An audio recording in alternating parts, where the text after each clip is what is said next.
Summer's here, and Nordstrom has everything you need for your best dress season ever. From beach days and weddings to weekend getaways and your everyday wardrobe. Discover stylish options under $100 from tons of your favorite brands like Mango, Skims, Princess Polly, and Madewell. It's easy too with free shipping and free returns, in-store order pickup, and more. Shop today in stores, online at Nordstrom.com, or download the Nordstrom app. I think you're on mute. Workday's starting to sound the same. I think you're on mute. Find something that sounds better for your career on LinkedIn. With LinkedIn Job Collections, you can browse curated collections by relevant industries and benefits, like flex PTO or hybrid workplaces, so you can find the right job for you. Get started at linkedin.com/jobs. Finding where you fit. LinkedIn knows how. This is Optimal Relationships Daily. 5 common ways couples bicker and fuss, and 5 strategies to stop, by Dr. Margaret Rutherford of drmargaretrutherford.com. We all do it. Fuss, bicker, squabble. And we usually do it with the people we literally love the most. It's almost as if you're following a script. You say the same things that you said the last time you bickered. You know how long the fight's going to last, who's going to complain about what, and who will do what when it's over. To make matters worse, both of you clam up for the rest of the day, somehow believing that the silent treatment is helpful. It's not. In fact, stonewalling, as it's called, is one of the 4 harbingers of divorce, according to the excellent research by John and Julie Gottman. The other 3 are contempt, criticism, and defensiveness. 5 common fights and what's underneath them. Number 1, the who's working harder in the relationship fight. Do you even know what I do all day with these kids? Answered by, and I get up and go to work every day. I haven't had a day off in months. Answered by, I never get a day off. Sound familiar? So, what's underneath this fight? A lack of gratitude and scorekeeping. Neither one of you is expressing gratitude or positive affirmation that what you do or are is valuable, and there's too much of a scorecard being kept of who's doing what and how much time it takes.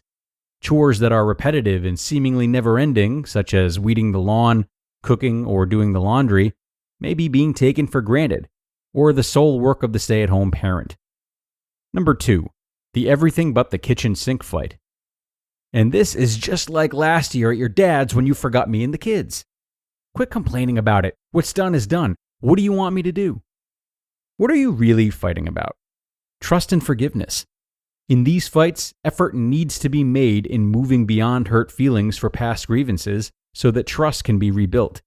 This may mean addressing your own prior actions and expressing remorse to your partner, whether the pain was intentional or not.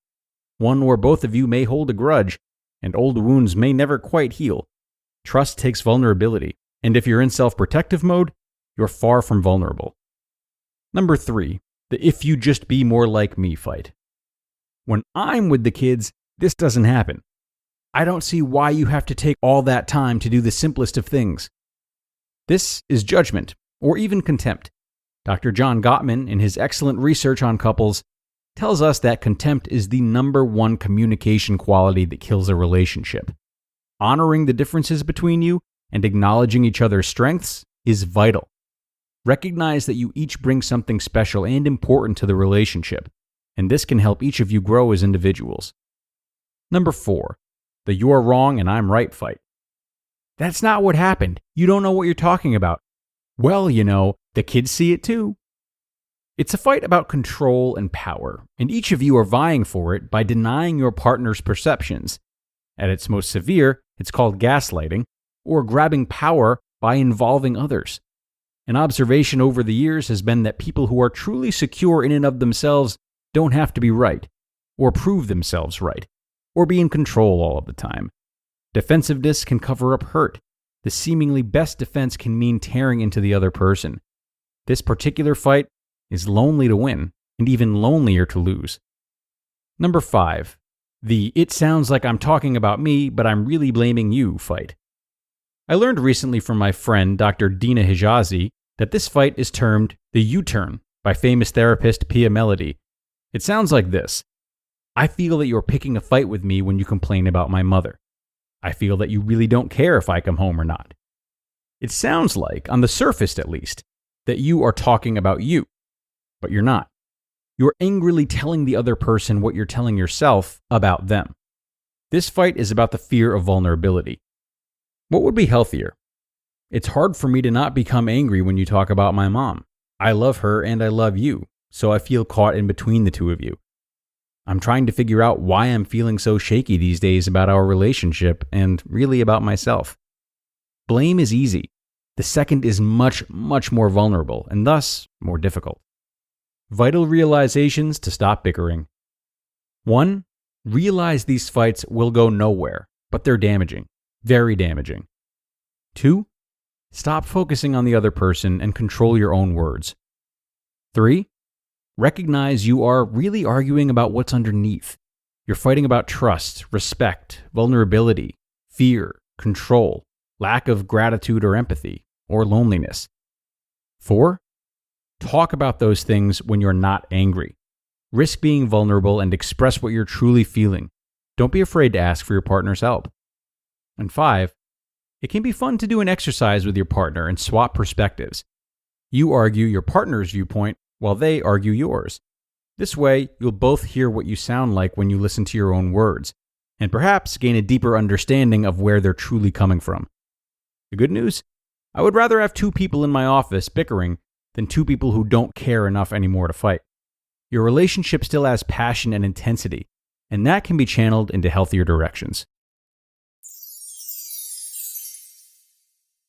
You just listened to the post titled, 5 Common Ways Couples Bicker and Fuss, and 5 Strategies to Stop, by Dr. Margaret Rutherford of drmargaretrutherford.com.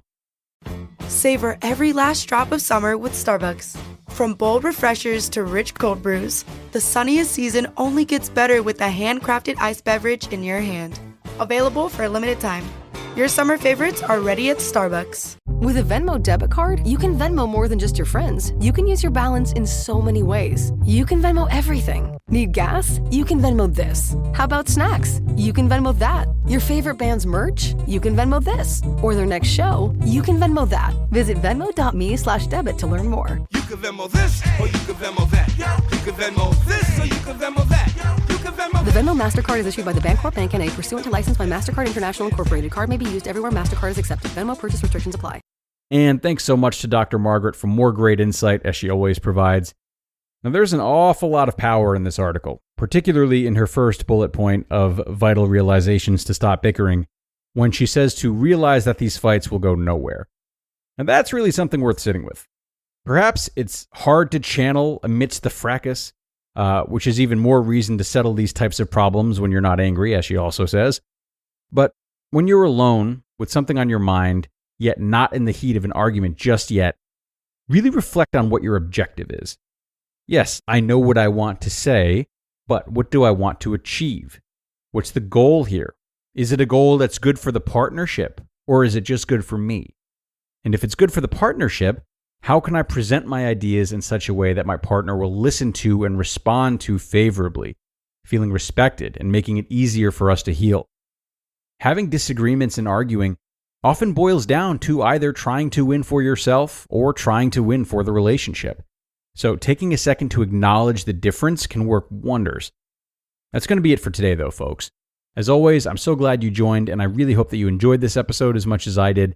It's a very good one, so consider how it applies to the many relationships in your life, not just romantic ones.